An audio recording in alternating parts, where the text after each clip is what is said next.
Thanks for being here and for your support of Lorcana. We announced it 2 years ago at the last D23, and we're blown away by the reception that we got there. We were not prepared at all, but it was amazing. And then, of course, we launched a year later at Gen Con last year, and once again, it's blown away by the support. It was amazing. So many people came by, so many families came by to say they played with their family, which I just love. So many couples, oh, my wife won't play this game, but she'll play Lorcana with me. And I'm like, yes, outstanding. It's just been a wonderful year. Yeah, $1 billion. $1 billion.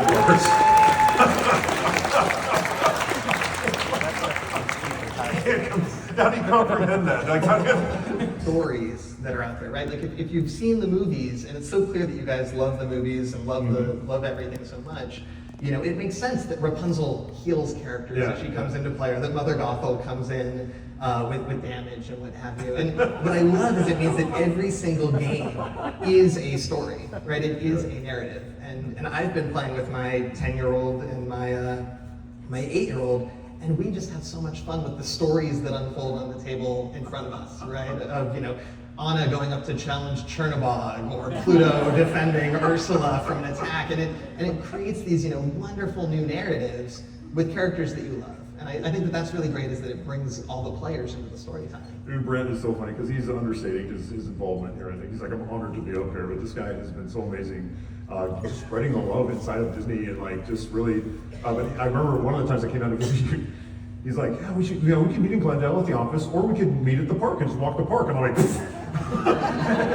yeah, let's meet at the park. I mean, are you kidding me? It's always the right decision. Like, oh my Lord, yes, let's meet at the park, Brent. Please, let's do that. And then, of course, in the meantime, I'm going, what is my job? Like, nuts. Like, sorry, gotta go on a business trip. You know, I'm gonna head on down to the park, walk around with the Imagineering, Disney, talk cards. But he didn't bother to invite the rest of us.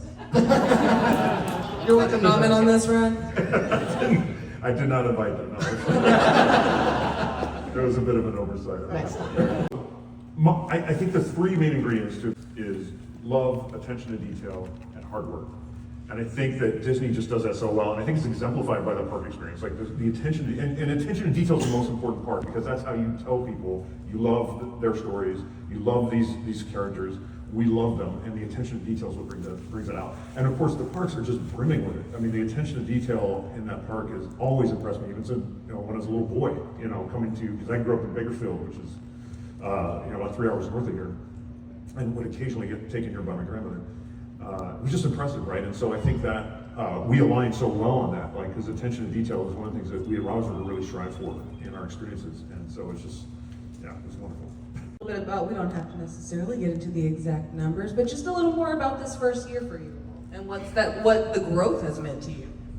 You know, I think for me is just the stories, right? I had a guy at Gen Con come up to me and he said, my 2 daughters have been struggling with their reading and decided on their own to get better at reading so they could play Lorcana with their dad, right? And I'm like, I don't know that there's a better compliment to any work that I've ever been attached to. I was at the Atlanta Challenge event, and a group came up. I was signing cards and such, and he said, "Oh, this guy over here, that's my best man at my wedding," and I met him at Lorcana Week. Right? I'm like, that's what it's about, right? Like sitting down with your friends and family, making memories. It's so wonderful, you know. And so it's just, yeah, it's really cool. Against her disability for dyslexia, and so she would use the cards and read the cards all the time. And she just enjoyed the cards so much that was her kind of release and a way for her to practice, and that was great. There's, even just today, there's been so many stories of families. Impressive as it is to see these numbers, to see the impact on the community just means so much more, and also creating new ways to make it more accessible and easy for people to play with the Gateway. Getting to play the other night, listen, the TCG Gateway is so much fun. And I won twice. Not that that matters. It's not about winning. But I did. We're not going to count the one loss because we're not talking about that. But it just was such a great way to break into the game. That's Gateway. It's at our booth. Okay. It's at our booth, but it's really like the best way to learn if you've never played a trading card game before. It's also good if you know how to play Lorcana and you want help, friends or family who have never played a trading card game before. But the idea, Steve and I worked on was that you actually start with a smaller, you start with like 2 30-card decks that just have like all characters except for like maybe 2 or 3 actions. And you just play a few games, and then there's these special packs. And as you play a few games, you start kind of unlocking these packs. And the packs have new concepts in them. So one pack might have the item cards in it, right? One pack might have songs in it, or something like that. So it's a really cool way for people who aren't familiar with trading card games to kind of learn as they play and kind of go and that sort of thing. By the time you're done with it, you have a 60-card deck, you know all the concepts. So we're really excited. We're launching it. We just launched it a few weeks ago, and yeah, so it's very exciting. Designing the game mechanics, or the Disney franchise? So this was always Disney first. We started knowing that we were going to be working on a Disney TCG. We built sort of guidelines on what we wanted to do first, and what our target audience was. And so originally I was just asked if we could make a TCG out of a Disney franchises. I was like, sure, you can make it. And there was a lot of talk that went in between, and then once we got the green light, I mean, I knew that I needed Ryan on my team to, right. Ryan and I have worked so long together, and 23 years now. And so we got together and we figured out who we wanted this game to be for and how we wanted to go about doing it, and trying to figure out what would make it the most fun game, but still maintain that magic of Disney. And I think that we got to a really good place after a lot of trial and error. But it was a pretty amazing experience. Yeah, it was interesting because I was freelancing and I was doing a freelance job for Ravensburger, and Steve was already working there as my game design manager. We were working on this really fun game together, and then towards the tail end of that, he says, "Hey, we got this new project coming up." It was called Project Famous at the time because it was actually, the whole idea came up from the Ravensburger group going out to a bar called The Famous in Glendale, and came up with this idea, and now so we just named it Project Famous after, it's like a Dungeons and Dragons adventure, right? You start in a tavern, right? And then but yeah, and then he told me about it, and I mean, I've been a Disney fan since a little boy. I've been doing trading card games for 25 years, and I'm like, yes, let's put those two together and make something great. And really, like, we wanted something that, we love our gamers. We wanted something that they could really dig into with their strategy and different combos and things like that. But we also wanted a game that was relatively easy to pick up, right? And for people, especially for folks who've never played a trading card game before. Itself was not meant to be innovative. It was meant to elevate the theme so that folks we as designers could be kind of get out of the way, and y'all can just play your favorite characters and have fun stories on the table. And how did you approach it to make sure that it was successful in that way?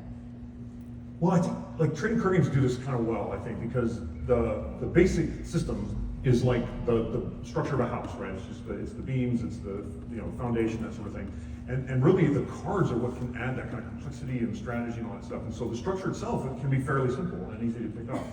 But it's the cards that kind of add like the furniture and the pictures on the walls and stuff like that. So the TCG players, they find that strategy in the combos and the way they build their decks and how they play their decks. And the new players can make a princess deck and play their princess deck, right?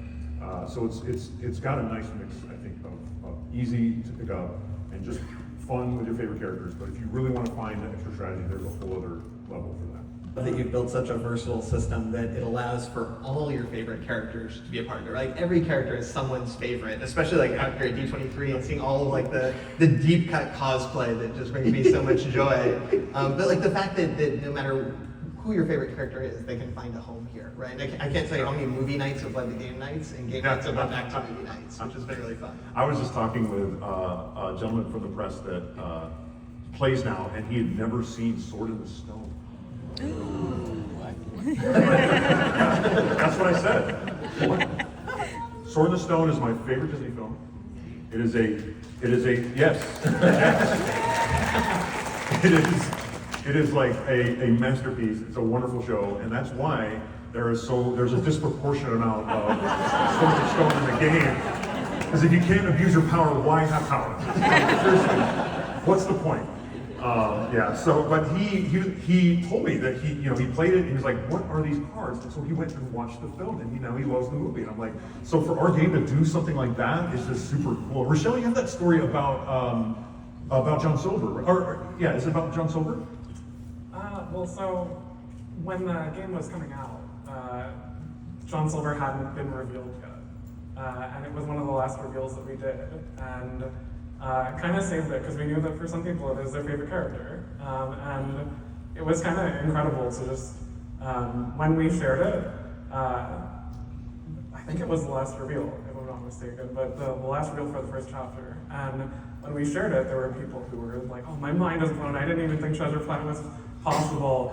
Someone remembered Treasure Planet." And There was a Discord channel that actually had an audible cheer for it when it was announced too. And the thing that was so great about that though is that people were freaking out and screaming. Someone said that they were screaming to the point where their wife came in the room and said, "Is the Super Bowl happening right now?" But the really cool thing was that when that quieted down and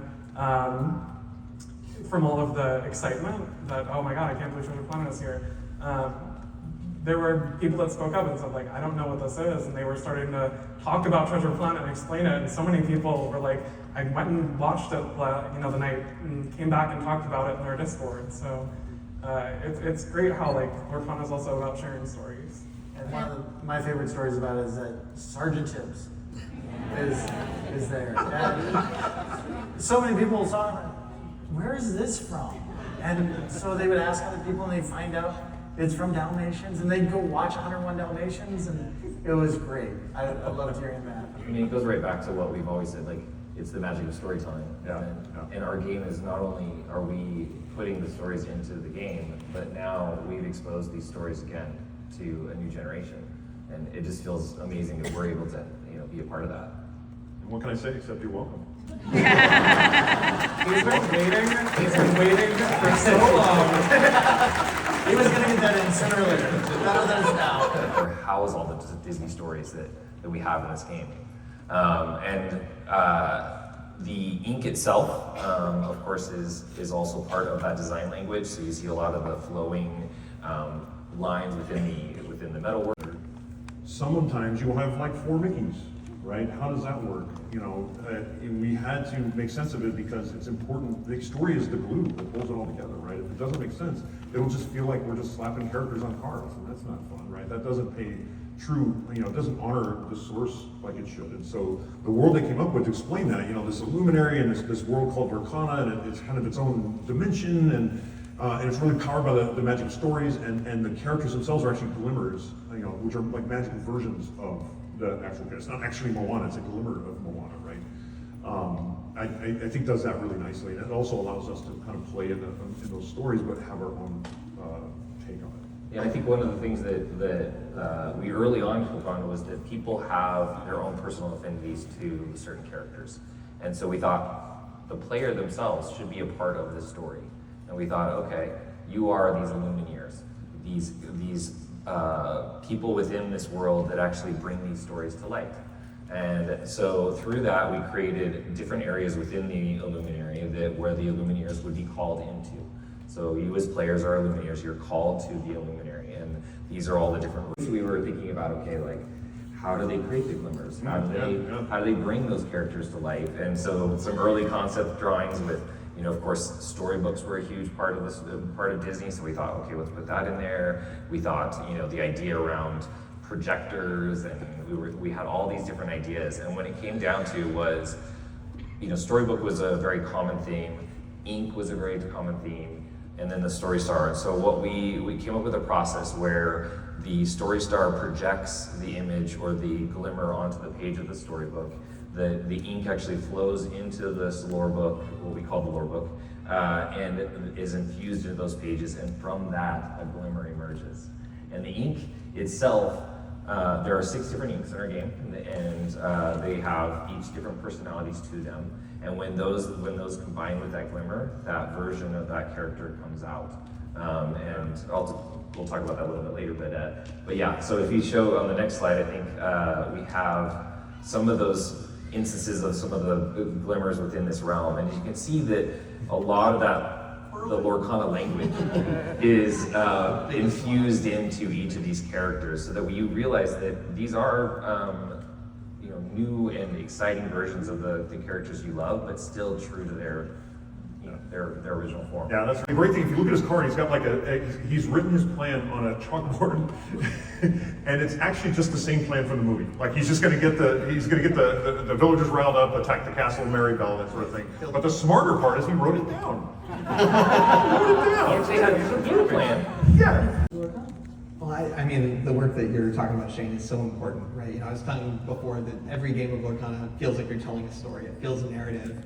But such an important part of telling a story is the backstory, right? It's the narrative that no one ever reads, that no one ever is explicitly told, but it creates that consistent world, right? It creates that magical space. It creates those moments where you feel like you're in the hands of a storyteller, right? And I think that, you know, all the things that you're saying out loud here and sort of talking about the different ink attributes come across when you're playing it in subconscious ways, right? And it helps you build your own stories. It helps you build that cohesive world. And it's something that we do a lot of Imagineering in terms of actually really overthinking the narrative and creating the histories and creating the deep backstories, because it gives you something as a designer to build in those details, to build in those Easter eggs, to build in those references that make the world feel cohesive and alive. I think you and I were talking, and you were talking about that we designed the science behind it in order to make it seem like it actually could actually be a real thing. Yeah. There's this whole iceberg underneath. Exactly. Right? And you can sense the depth, right? Like I gave Brent access to kind of our back end world. You know, a lot of what's been talked about is just physically creating the cards. But you know, I've been with the team for a year and a half now, so shorter than the rest of the people on stage. But Ryan had approached me last year asking about ways that I could engage with fans and players. And so one of the things that I saw was that right out the gate, there was a lot of thought put into the pure Disney fan level. But it is a trading card game, and so there was this whole section of fan that were existing trading card game fans that I felt like we could do something for. And that's where the vision for Disney Lorcana Challenge, for those of you who have heard of it before, I have seen people here today that have gone to a Disney Lorcana Challenge.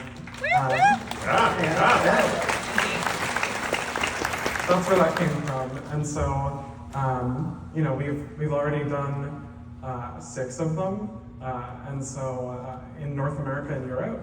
And for those of you who have not heard of Disney Lorcana Challenge before, these are massive events. There's thousands of people that have participated in these events.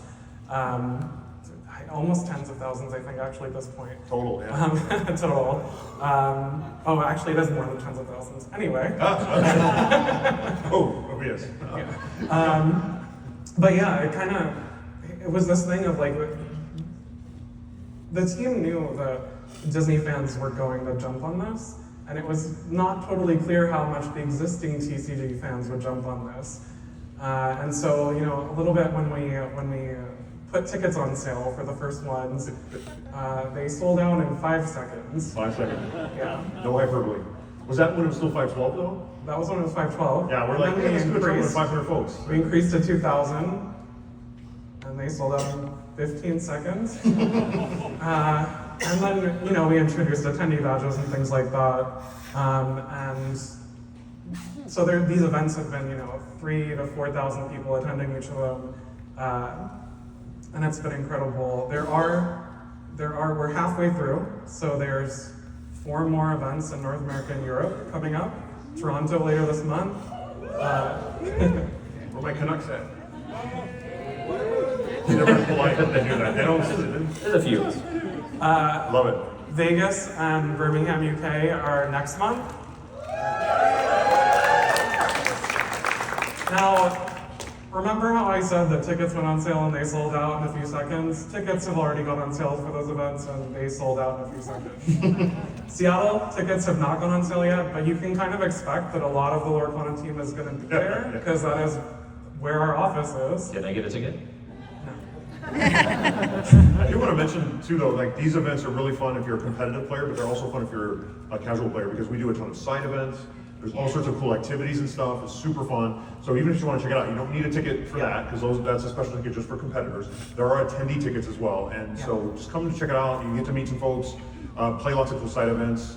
So I totally encourage you if you want to go check one out and you're like, no, I'm not super competitive. That's super cool. You just come out. It's a lot of fun. We have a prize wall. You can earn tickets, and then pick out prizes on the prize wall and stuff like that. So I'd love to see y'all one of those. What about a kids division? We're not doing Q&A. So I thought Steve was the dream killer. So past, present, and future. Now everyone's like, finally. Okay. Oh. So these events have to lead to something. And so the European and North American Championships are happening at Disneyland Paris.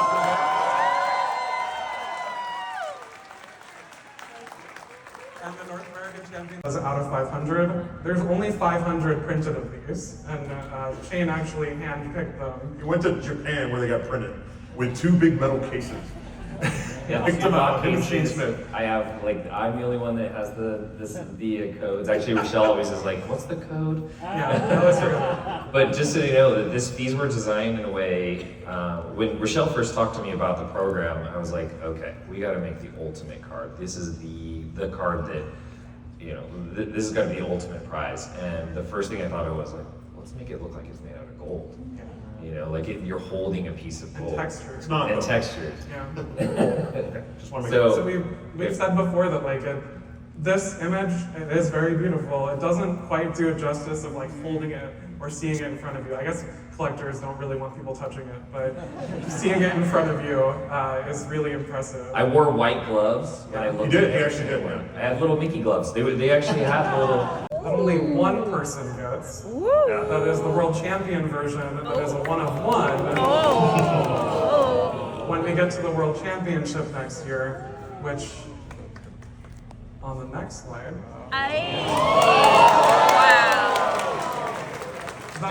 The date is not determined yet. We're still working that out, but it is planned to be on Walt Disney World Resort next year. The only place you can have worlds. I mean, it's the only Disney place. Lorcana Quest, I talked a lot about challenge.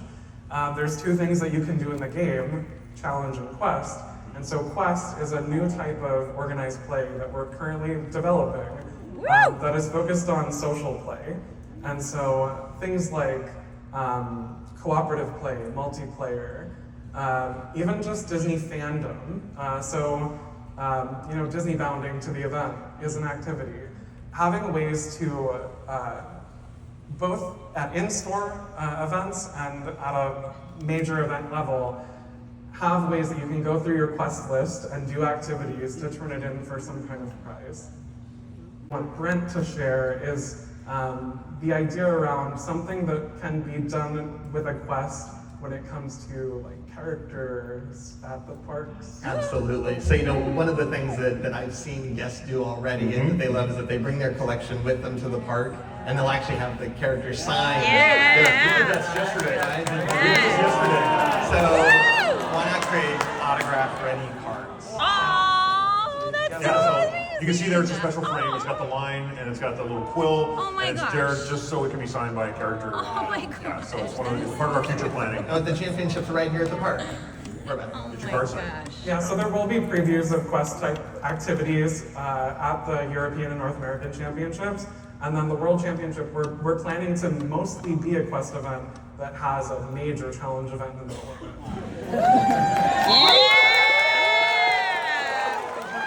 What the heck? I don't want this job anymore anyway. Why not? Spill the beans. All of them. More You got sort of those- stuff. yeah, we've got. Well, one of the cards in set 6 Yeah. is also. You already knew that. Oh my! And that set. So we. Well, obviously it's the next set, but one of the themes of that set is kind of this seafaring adventure set, and so we thought we'd show some cards. Yeah, how cool is that, right? We show some cards that are, here are some of Mickey and Friends that are now this nautical theme, and oh my, that Mickey Mouse is just one of my favorite things. Show the one I'm excited. Ooh, you mean some of the new properties that might be coming Can I- here. Can I say the first couple lines? Okay, go for it. Okay, you guys know that like sometimes some crimes go slipping through the cracks. Yes. Yes. But these two, Rescue Rangers, everybody. Oh my. Finally. Yeah, very excited. Someone in this room, I think, asked me about this earlier. Like, oh, you're gonna get Chippendale, those guys? And I'm like, that's this year, sorry, not next year. That's this year. But in 2025, we have one that we're excited to talk about. And you know, it's kind of funny. There's so many cool things in the Disney collection that's very exciting. And some of them are like maybe kind of those gems, those hidden gems. And this one is kind of dark. Oh. And it involves like some sort of pot or Oh. cauldron. Yes, that's right. Yeah. Thank you, Mike Cauldron. So we're very excited about this concept art that we're already working on there. You know what, with that, 2026. Let's talk about 2026. Just one. That's like too far. Like, it's way too far. Oh, I'm doing it. It's gotta be clear. Okay. So, I'm excited about this because you can finally complete your princess deck. Oh, yes. Pocahontas. Pocahontas. Yes.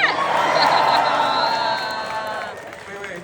That's you'll finally have all the princesses in one No, deck. you can't complete the princess deck. There's still one that's missing. No, that's a whole other studio. Oh, Pixar no is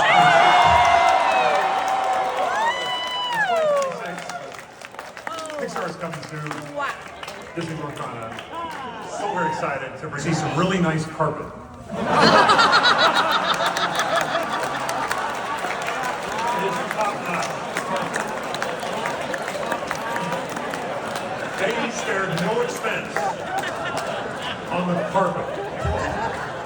But as you leave here tonight, you are going to get a Mickey promo card. You're going to get our first anniversary pin. And you'll get one Shimmering Skies. Thank you for being awesome. Thank you for being a great community. And it's our little way of saying thank you also for coming tonight and listening to our panel.